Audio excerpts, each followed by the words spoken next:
دي فترة نعرف إيه اللي بيحصل، لأن مش من الطبيعي إن كلنا تحصلنا كل الأحداث الغريبة دي بعد وفاة جدي عطول، لدرجة إن والدي وجدي شكوا إن يكون جدي عمل ذنب أو عليه أو أمانة لحد ومرضهاش، برغم إن جدي كان مقتدر جدا وعنده خير كتير، لكن ده اللي جه في بالهم ونزلنا لقرايته.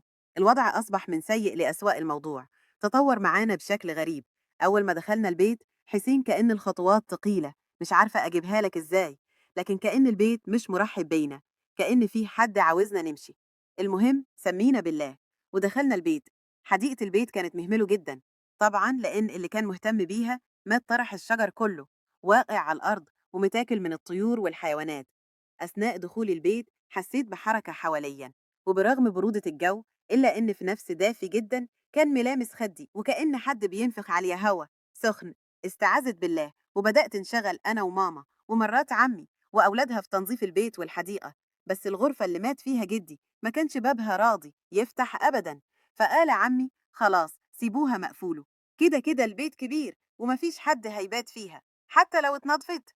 اليوم كان طويل وما قدرناش نخلص كل حاجة فيه، لكن قلنا ننام لأن الليل حل، وتاني يوم إن شاء الله نكمل. وكانت تقريبا بداية اللعنة. البيت كان عبارة عن دورين زي أغلب البيوت الكبيرة، بس البيوت القديمة تحت صالة كبيرة جدا، والدور اللي فوقها عدد كبير من الغرف حوالي 9، والسطح كان فاضي جدي، كان محاوطه بسور بس عشان لما حد يطلع يلعب ميقعش، وكان فرشه ليالي رمضان والعزومات الكبيرة اللي كان بيجمع فيها أهالي البلد في بيته من وقت لتاني. لما الليل حل يا نورهان بدأت تحصل أحداث غريبة. الساعة 2 بالليل بالظبط بدأت أسمع صوت جري ناس كتير في أوضتي، يعني مش راجل حد ولا اتنين، لا كتير. بنتي عمي نادية كان في الغرفة اللي جنبي، قلت يمكن حد صحي، بس ده إحنا مش كتير لدرجة دي. قلت أنا هروح أشوفها صحية ولا نايمة، خبط عليها مرتين ما ردتش، قلت يمكن نايمة. فتحت الباب بهدوء ما لقيتهاش في سريرها، قلت بس يبقى هي صحيت هي واخواتها، وطلعت فوق الروف وقعدوا مع بعض يهزروا ويجروا. طلعت من أوضتها ورجعت أوضتي ونمت. سمعت صوت الباب بيخبط شجن. مين؟ نادية.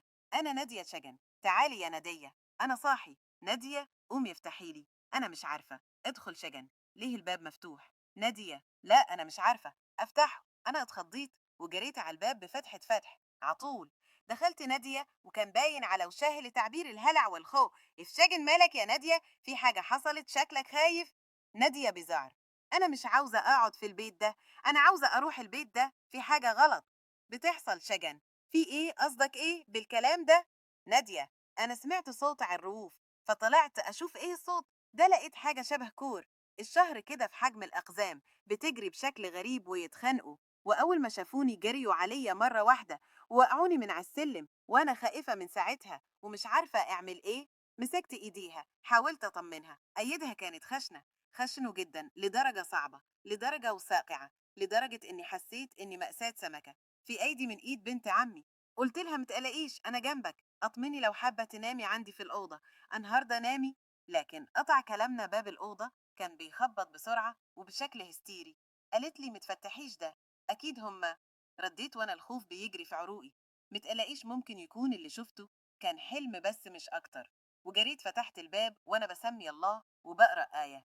الكرسي الصدمة لما فتحت الباب لقيت نادية بنت عمي واقفة قدامي، لونها مخطوف وشكلها مرعوب جدا، وقالت لي الحقي يا شجن، أنا سمعت صوتي على السطح، طلعت أشوف مين، لقيت كيانات غريبة شبه الأقدام وقعوني من على السلم. نزلت أجري وأنا بصرخ وبنادي عباباو. أنا من الصدمة فضلت واقفة دقيقة مش عارفة أتكلم، بحاول التفت اللي كانت قاعدة معايا على السرير دي تبقى مين، عشان المح كائن قاعد على السرير بنفس الوصف بالظبط وبيبتسم لي بشكل مرعب. دي لقيت لي نادية وصرخت في وشها وطلعت اجري من الأوضة وهي بتجري ورايا، ورايحين في اتجاه غرفة والدي نحاول نفتح الأبواب. مفيش باب بيفتح ولا حد بيرد علينا. بدأنا نجري في كل مكان في البيت نحاول نلاقي تليفون نرن على أي حد ينجدنا. احنا مش عارفين هم في البيت ولا لا، لأن ولا باب بيفتح. وأثناء ما احنا بنجري وقفنا فجأة بغير إرادتنا.